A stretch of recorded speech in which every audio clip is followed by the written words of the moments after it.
Ecuador delivering quick takeout dinners is better than being a mechanical engineer in Venezuela. Yeah. Yeah. Good. Was All warmed it up good? now? What's I'll that? just Yeah. stop because I figured we got to get rolling. Yeah, probably should go here. Okay, I'll start here.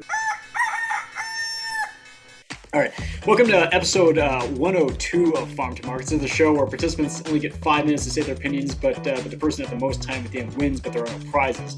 Today it's actually 6 minutes and 40 seconds because Drew's not here. So today we were talking about Moore versus the U.S., GiveDirectly study on universal basic income, school vouchers, AI washing, and men landing commercial aircraft. All right. So a case that could punch holes in the federal tax code heads to the Supreme Court on Tuesday. The court will hear arguments in Moore versus the U.S., which challenges a piece of the 2017 tax law that imposed a one-time levy on profits that companies had accumulated outside the U.S. But its implications could reach much further, providing the justices an opportunity to define what Congress can tax under the Constitution and what it can't. Do you think this case will have far-reaching ramifications for the tax code, or do you think it's just being dramatized for readers in the Wall Street Journal? I think it's probably more dramatized than anything. I don't know too much about the case. I read up about it today. It looks like if you don't, well, I think Tom explained it well enough, so I won't go into that. But I don't know if the Supreme Court is going to gut Congress's ability to tax. If anything, it seems like you might get a narrow ruling that would impact about $35 billion worth of repatriated taxes to the United States government over the course of 10 years. So about 3.5 billion a year. So not really that big of a deal. A lot of this comes from the Tax Cuts and Jobs Act. When they changed the way that you can repatriate money when you make it overseas. But the broader implication would be that about 35 billion a year for 10 years, so $350 billion in revenue would be impacted. And effectively, we would just kind of go back to a pre-Tax Cuts and Jobs Act way that you would pay taxes on repatriated income, which probably would just mean that companies would leave a lot more of their money overseas again. I don't think that that's going to be terribly devastating if that happens to Congress's ability to tax. So I think if you're a hardcore anti-tax person watching this, maybe temper your expectations. It's not like Congress is about to lose its ability to tax your income or anything like that. And also, when you're thinking about it, $35 billion annually over 10 years, so $350 billion. We're running a $1.7 trillion deficit this year. $2 trillion is right around the corner. Really not a whole lot in the grand scheme of things. I would say it's probably more sensationalism, but I'm kind of rooting for the Moors regardless, because any limits on Congress's ability to tax, I think, is a good thing. I disagree. I think this does have far-reaching ramifications. If the Supreme Court allows Congress to universally tax whatever is necessary to raise revenue, then this goes well beyond recapturing revenues that are being held overseas. It could also mean you owning things that could be taxed at some point in the future because, well, Congress has universal authority to do whatever they want under the tax and spend clause. I don't think that was the intent when the amendment came that actually allowed the federal government to tax income, because prior to that, that was illegal. You weren't allowed to tax people's income. And so they had to actually amend the Constitution in order to do this. This is radical, because if the courts come out and say, yep, Congress, because they're the people's representative, they can tax whatever they want, it could have huge economic impacts because people change their behavior based on the tax code. And right now, the reason why this is even an issue is because people have been moving their money offshore Because it's cheaper over there. Because there exists less imposing tax codes in other countries. People are moving their money over there, which is exactly what would be predicted by economic theory. But a lot of our tax policy is social policy. It's not fiscal policy. And that's one reason why we have $34 trillion in debt, is because we're running our tax system based on social mores instead of economic theory. Yeah, I think if people are expecting to see a lot of extra money in their pockets, it's probably not going to happen. But it does, I have been seeing the rumors floating around that maybe the Biden administration is looking at taxing unrealized capital gains in some areas, and this would essentially put the kibosh on that, because they're trying to define like what income is, and technically, if you haven't realized it, or at least some argue that if you haven't realized it, it's technically not income. So if they do that, I mean, you're probably not going to get a check in the mail, but at least it prevents them from going that next step further and taxing things that you haven't even realized yet. So I think it's definitely going to be big in that sense. It does make for a good news story, because it's like the Moors. I think they're fighting over like $14,000 or something like that. But basically, pulling the strings, you unravel like all this other stuff. Certainly the Laffer curves apply. So if you allow the government to basically tax anything, people are going to, they're going to go places where they're not going to get taxed. That's the reason why Apple and Microsoft and a lot of these other companies had like a domicile in like Ireland, because they basically made a bunch of global profits, but they never repatriated it back to the U.S. because they didn't want to get taxed on it. Because they're smart, they're not just going to like bring it back and just get hit with like a 35% tax rate. So if they do take it another step further, companies are going to adjust. Kind of like Alex said, you'll probably have like pre-2017 tax cuts. Whereas that companies are going to reorganize themselves in a way where they're not going to just get taxed into oblivion. Whereas if you make the tax code reasonable, then people will actually repatriate your taxes, pay their taxes, and you might actually get more money. But yeah, if they go too far and they can basically tax anything, nobody's going to stick around for that. So I mean, if they're allowed to do that, that would have some big consequences. If I was a betting man, I don't think we'll ever see in America a point where they tax everything. Now they'll give the fear, they'll cause the anxiety that they can tax everything. But what they'll do is they'll scream from the mountaintops how we're going to stick it to the rich, and then they'll whisper from wells to the rich. Here's a way that you can avoid a lot of this foolishness. And so for example, is that they may come out and say, we're going to tax everybody's stock portfolios, but we're not going to tax rare art. So go buy North Korean pottery and go buy Egyptian gold doubloons. There'll be something that people invest in, and what will happen is that all this money will flock to these incredibly inefficient investments for 10 or 15 years until a bunch of politicians come up and say, you know what, we're going to put a special tax on North Korean pottery, and then they'll go ahead and invest in lampposts. There'll be something where people can hide their wealth until the bad ideas work their way through the system. This is exactly what makes the tax code so complicated. One is that we have to write like a 100-page thesis on what income is, and then two, it's like if we're going to tax this, but there's like an exception, and then there's an exception, and there's exception, and exception, and then all of a sudden you get like a enormously complicated tax code. But I suppose I would be very interested. I guess I'm just dubious that they would gut the tax code in the broader sense, largely because the Roberts Court has already decided that not doing something, namely not buying health insurance, is a taxable event. That only went away because Congress changed the law. They already said like they can tax you for not doing something. So I guess I'd be dubious that the same basic court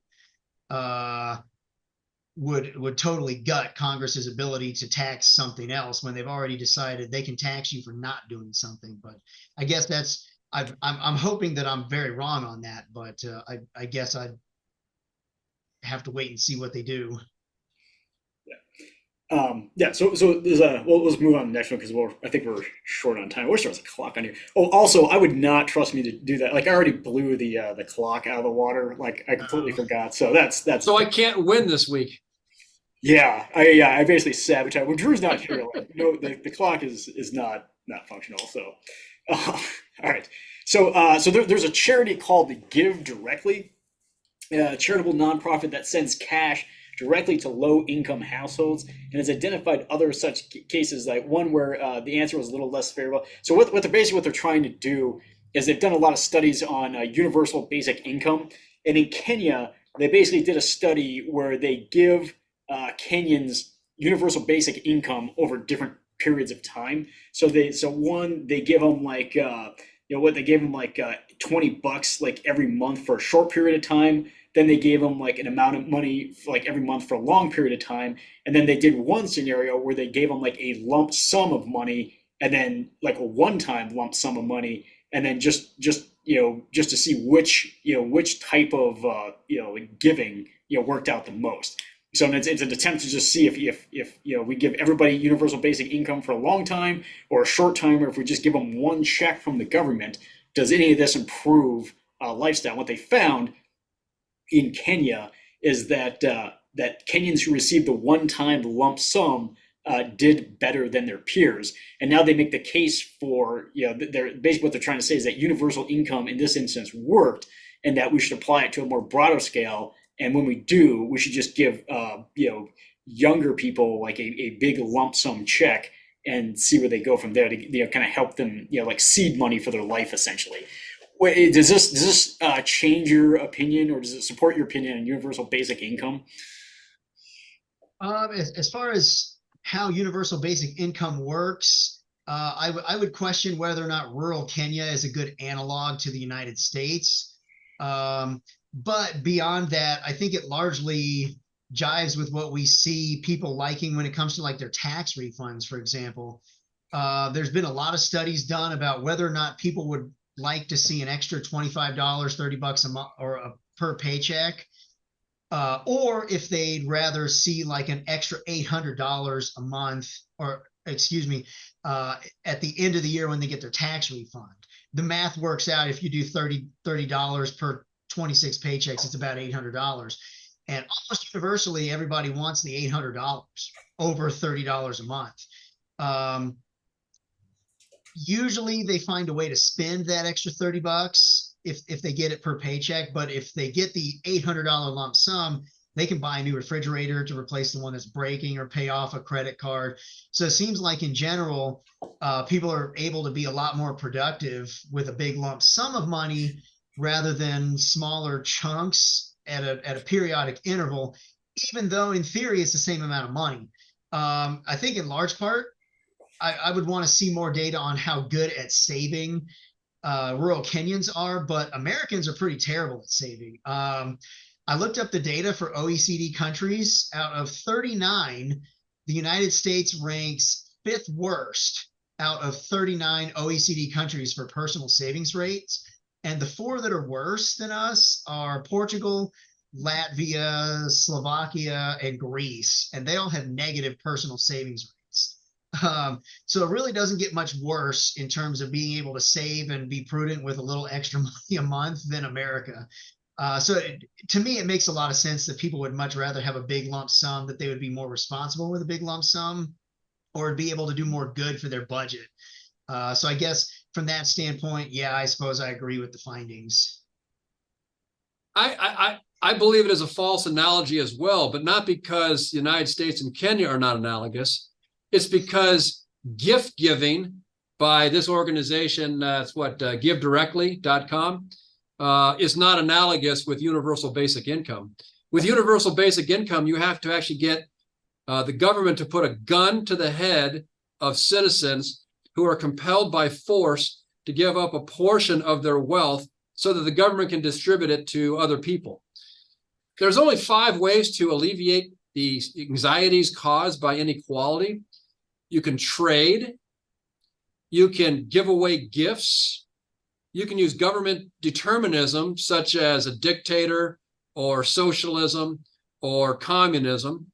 You can use violence or theft, where you basically steal it from one group of people and give it to another. Or you can destroy everything of value so everybody has nothing equally. Those are the only 5 choices that you have. UBI is government determinism, where you compel people who are productive to cough up a portion of their excessive production in order to redistribute to people who are non-producers. But GiveDirectly's scenario is we're going to ask people to give gifts that help alleviate people in poverty.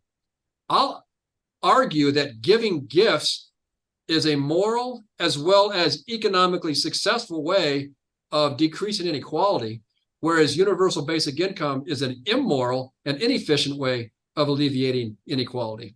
So the premises that we start with, the presupposition is that which of these two forms of UBI do you think works best?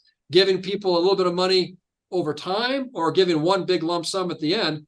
And I'll argue that we shouldn't even be entertaining the idea of UBI because it's detrimental to the human flourishing of society. Yeah, so specifically to the study, it makes sense that giving you a lump sum at the beginning would be more beneficial to people than any other form. Because the same thing with investing, it's like a lump sum invested now is better than dollar cost averaging into the market. So if you're going to actually have somebody who's going to go out and invest the capital into something productive for society, it makes sense that you give it to them when they're give it to them all at once, and then let them grow that capital or make something of that capital. But Joe makes a good point, is that people gave this money like through charity, which is great. But yeah, when you start taking money from people who are productive who didn't necessarily ask you to do that, it changes the game. And my guess is that you'd have like a third of the population that would squander it, a third that would just save it, and then you'd only get like 1/3 that did what this group in Kenya did, where they would actually go out and like try and form businesses or get together with other people and form businesses. So my guess is that you'd only help roughly at the most like 2/3 by giving at least that 1/3 some emergency cash.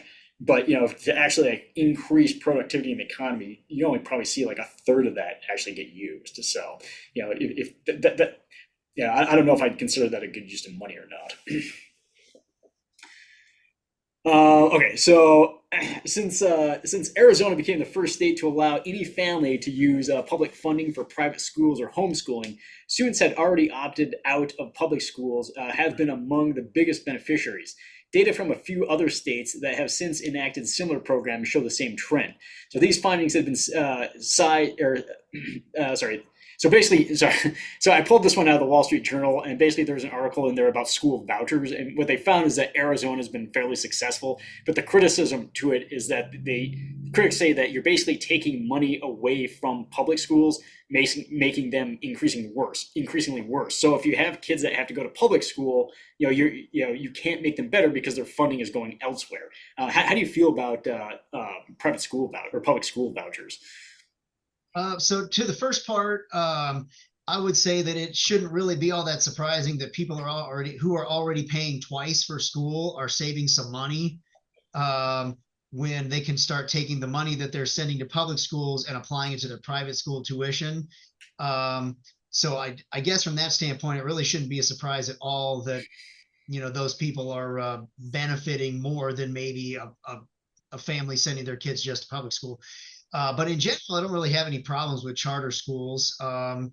If a private school wants to try to, give a better education than the local public school, and a family wants to send their kid there, I don't see why they shouldn't be able to. I think as long as you're not running afoul of any like constitutional problems, the big one, of course, would be like a religious school issue. But if it's a better school, why not use the money you're already putting towards school to pay for your kids' education? And if that helps light a fire under public schools for them to improve so that they can keep that funding going to them instead of going to a charter school, then I think everybody wins.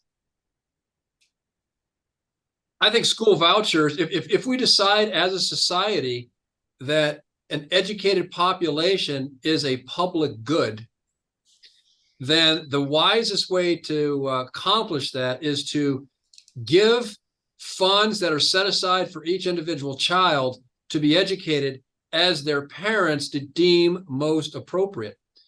For those people who don't like vouchers, then I think they should sign up instead of getting Medicare when they retire. They should sign up so all of their care should be done at a VA hospital or an Indian clinic on a reservation.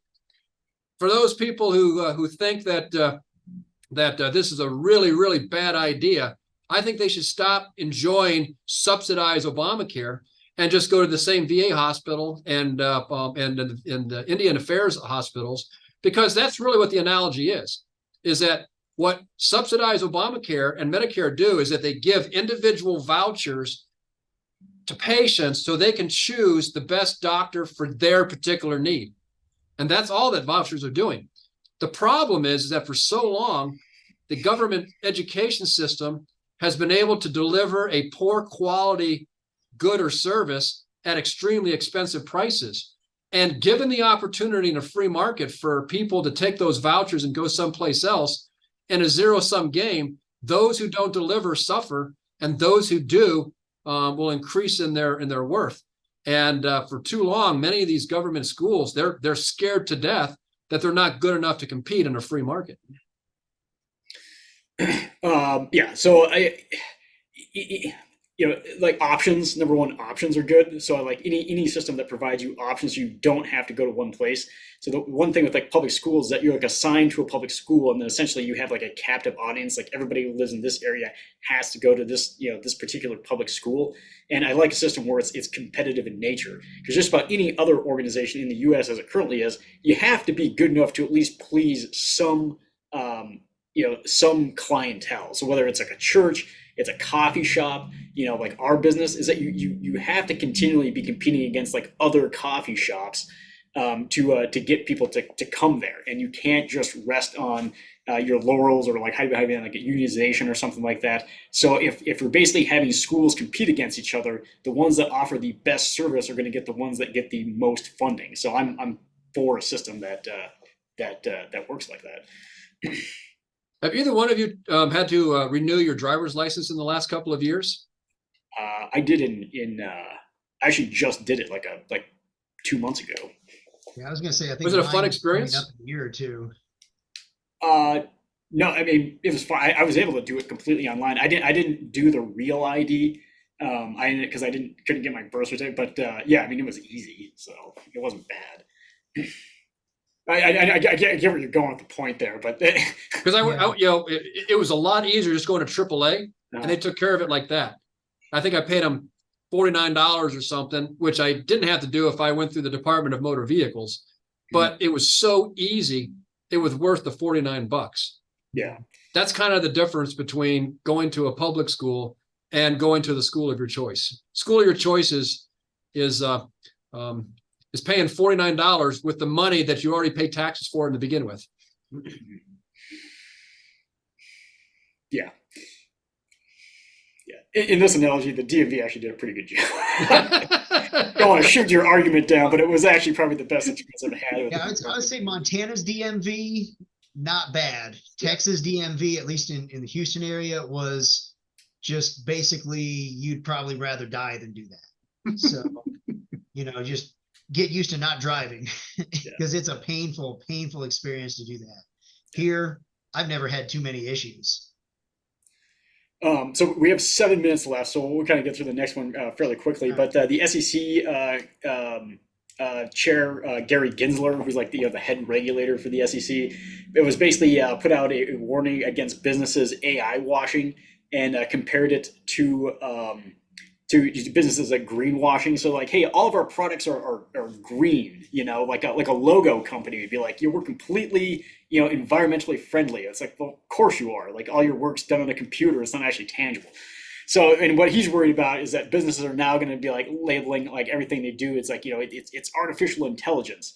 Do you think that like AI washing? Do you think it warrants the warning that Gary Gensler is putting out there? I mean, is it that big of a scourge on the U.S. population where he has to like warn people about it? Well, I guess it depends on at what point do you consider something to be like defrauding an investor or something. If you're basically just having an Excel spreadsheet do a calculation behind the scenes and calling it AI, is that defrauding an investor, or is that just extremely low level artificial intelligence? I don't think it's too big of an issue. I'm not sure why he's making a big deal out of it, but it reminds me of when, like in the .com era, when everybody would put .com at the end of their company name, even if they had nothing to do with e-commerce. Or I always thought they mentioned greenwashing. I always thought that was funny, where they sell like industrial cleaning chemicals under like the Pure Earth brand or something, and it's just bleach in a spray bottle. It's like, okay, you can call that green if you want, but it isn't. But again, it's like, at what point does putting bleach in a spray bottle under the Pure Earth label, calling it, green, at what point is that defrauding your customers? I don't really think it is. I think if you're an investor, you should just do your due diligence rather than have a bureaucrat, try and slap down some company for mentioning AI in speech. If we feel like we need government bureaucrats to tell us what we should or should not do in the marketplace, then I don't have a problem limiting that authority to advising people to be better educated consumers. If it comes to the point where they start using the stick to compel people to follow certain guidelines on what AI is and AI washing is or is not, that's where I have a problem. Because usually what happens is that you get cutouts for your friends, and then everybody else is subject to the full armor of the regulation. And when that happens, the consumer suffers even more than if they didn't get involved at all. So I guess as chairman of the SEC, if he's getting on his in his bully pulpit and telling people to buyer beware, I'll salute him with both hands. But if they start using the regulatory authority of the SEC to bully people into one way or the other, I have a problem with that.